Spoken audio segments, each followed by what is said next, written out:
৩১ বছর বয়সে ফুটবলকে বিদায় জানালেন প্রাক্তন রিয়াল মাদ্রিদ ও ম্যানচেস্টার ইউনাইটেডের ফুটবলার রাফায়েল ভারান।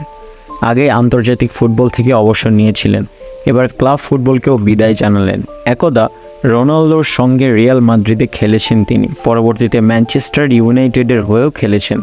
আন্তর্জাতিক পর্যায়ে ফ্রান্সের হয়ে প্রতিনিধিত্ব করতেন রাফায়েল।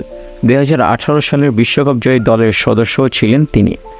2011 সালে 18 বছর বয়সে রিয়াল মাদ্রিদে যোগ দিয়েছিলেন রাফায়েল ভারান। জীবনের দীর্ঘ 10 বছর কাটান সেখানে। 236টি ম্যাচ খেলেছেন রিয়ালের হয়ে।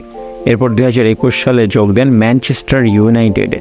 এরপর চলতি মরশুমে যোগ দিয়েছিলেন ইতালির ক্লাব কোমোতে, তবে সেখানে একটি ম্যাচও না খেলে অবসর ঘোষণা করলেন।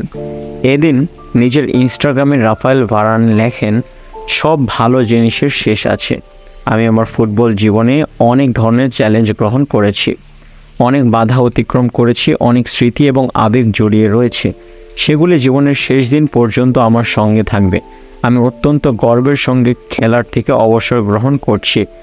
আমি নিজেকে সবসময় সফলতার চূড়ায় দেখতে ভালোবাসি। আমি বহুবার পড়েছি, তারপর আবার উঠে দাঁড়িয়েছি, তবে এবার আমার বুট জোড়া তুলে রাখার পালা। আমার কাছে সবচেয়ে আনন্দের বিষয়, আমি আমার শেষ ফুটবল ম্যাচ ওয়েম্বলিতে ট্রফি জিতেছি। আমি সবসময় নিজের জন্য, ক্লাবের জন্য এবং দেশের জন্য লড়াই করতে ভালোবাসি।